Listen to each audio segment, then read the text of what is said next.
बिस्मिल्लाहिर्रहमानिर्रहीम।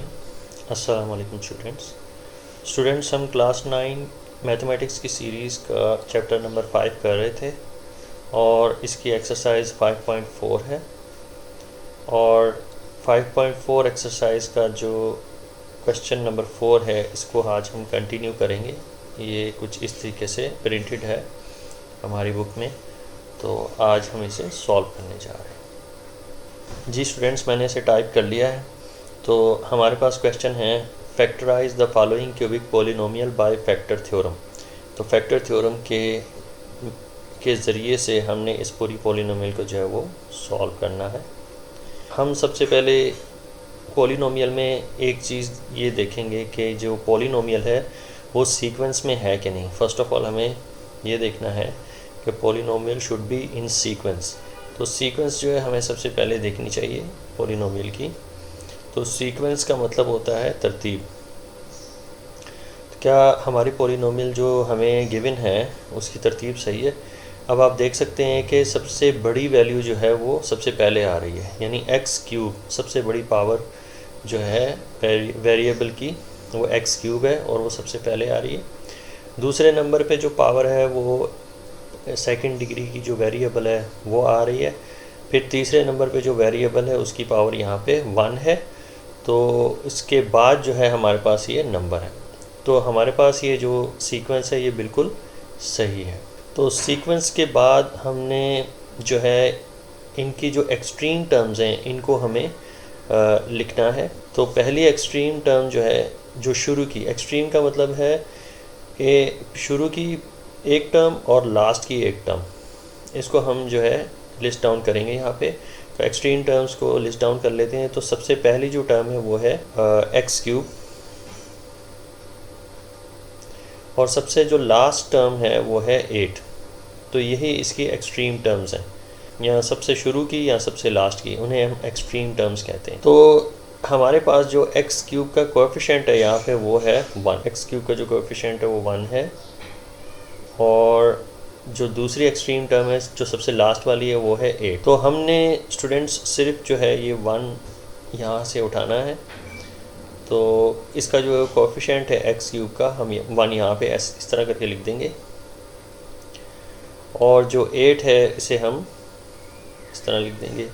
अब स्टूडेंट्स, अगर हम इसके फैक्टर्स निकालते हैं तो इसे हम कहते हैं क्यू एक्स। हमारे पास जो क्यू एक्स है, एक्स हमने पहले भी डिस्कस किया था कि इनपुट को कहते हैं। एक्स की जगह पे डिफरेंट वैल्यूज़ जो हैं वो सब्सटीट्यूट होती हैं, तो एक्स जो है वो इनपुट को शो करता है। तो क्यू एक्स जो है वो फैक्टर्स हैं फर्स्ट टर्म के कोएफिशिएंट के। तो फर्स्ट टर्म में जो कोएफिशिएंट है वो 1 है, तो इसको हम कुछ इस तरीके से लिखेंगे क्यू एक्स को, ये +1 है, ये -1। तो ये जो फैक्टर्स हैं प्लस और -1 जो हैं, ये क्यू एक्स कहलाते हैं। इनको हम क्यू एक्स कहते हैं। और जो 8 के फैक्टर्स हैं उन्हें हम पी एक्स कहते हैं, पॉलिनोमियल इनपुट, इसे हम पी एक्स कहते हैं। और 8 जो है ये किन किन टेबल्स में आता है? सबसे पहले 1 को तो हम इंक्लूड करेंगे क्योंकि 1 की टेबल में 8 आता है। और फिर इसके बाद जो है 2 की टेबल में 2 से डिवाइड होता है 8 जो है। इसके बाद जो है 4 की टेबल में आता है 8, और इसके बाद जो है ख़ुद अपनी टेबल में 8 जो है वो आता है। तो इस तरीके से हमने इसको फाइंड आउट कर लेना है कि इसके फैक्टर्स क्या हैं।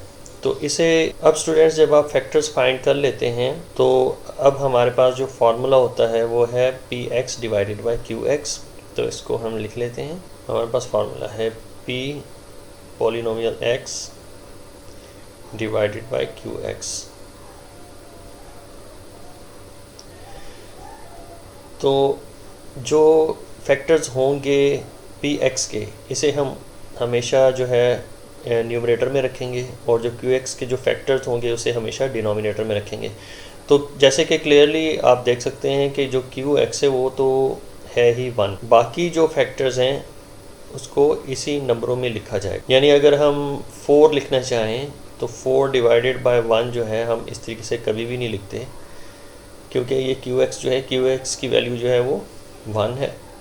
तो अंडरस्टूड है कि इसके नीचे 1 होता है ये, लेकिन हम लिखा नहीं करते। तो हम सिर्फ जो लिखेंगे वो लिखेंगे पी एक्स की वैल्यूज़। पी एक्स की जो वैल्यूज़ हैं वो फैक्टर्स ऑफ 8 हैं। तो लिहाजा हम जो है 4 डिवाइड बाई 1 लिखने के बजाय हम खाली ये जो फैक्टर्स हैं 8 के इनको ड्रॉ कर लेंगे। तो P x over Q x जो है एक्चुअली हमारे पास हैं +-1। तो इनकी मदद से इन फैक्टर, ये जो फैक्टर्स हैं ये इनपुट हैं, दीज आर कॉल्ड इनपुट, यानी इनपुट यानी एक्स की वैल्यूज़ हैं।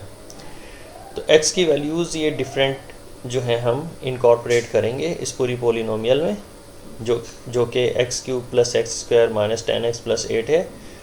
इसमें x की वैल्यूज़ डिफरेंट जो होंगी वो हमने पुट करके फाइंड करना है कि इसके इस पॉलिनोमियल के फैक्टर्स क्या होंगे। तो हम इसको सॉल्व करते हैं।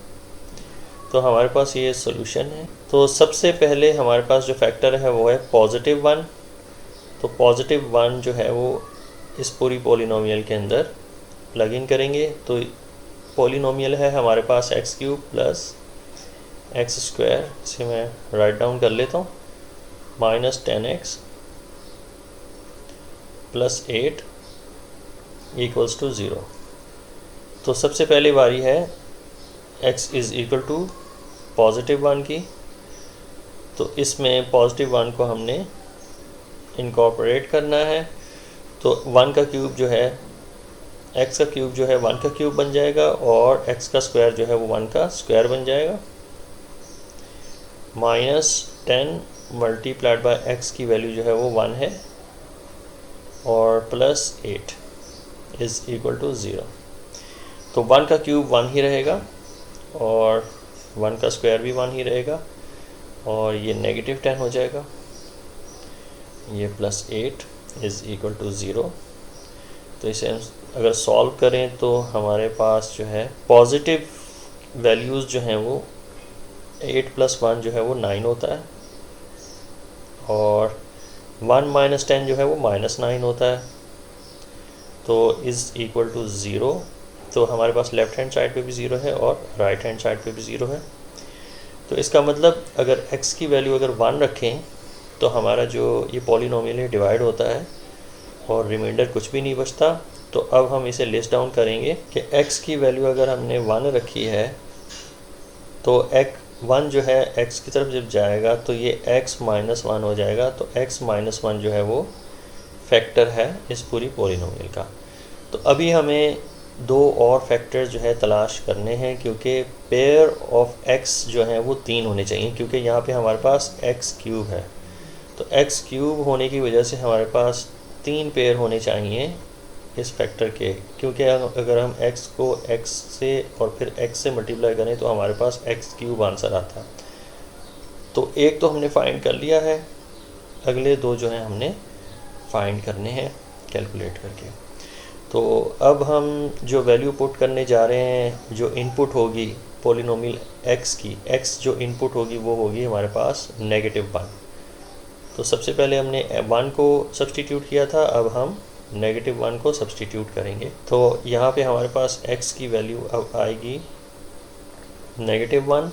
तो -1 को पॉलिनोमियल में हम इनकॉर्पोरेट करेंगे। तो -1 whole cube plus -1 whole square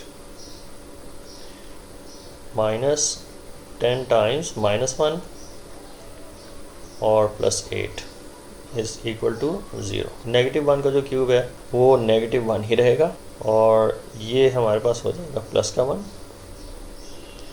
और ये हो जाएगा हमारे पास +10,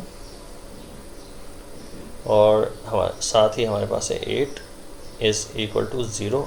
तो हमारे पास ये पॉजिटिव वैल्यूज़ बड़ी हैं और नेगेटिव वैल्यू कम है, तो ये नॉट इक्वल टू 0 है। तो इसका मतलब x = -1 जो है इसका फैक्टर नहीं है।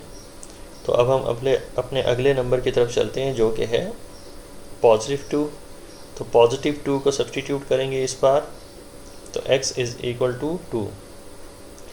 तो 2 को जब हम सब्सटीट्यूट करते हैं पॉलिनोमियल में तो ये 2 का क्यूब हो जाएगा, प्लस ये 2 का स्क्वायर -10, और ये multiplied by 2, plus 8 is equal to 0। इसे हम सॉल्व करेंगे तो हमारे पास 2 का क्यूब जो है वो 8 है, और ये प्लस 4 हो जाएगा, ये नेगेटिव 12 हो जाएगा, और ये पॉजिटिव 8 हो जाएगा।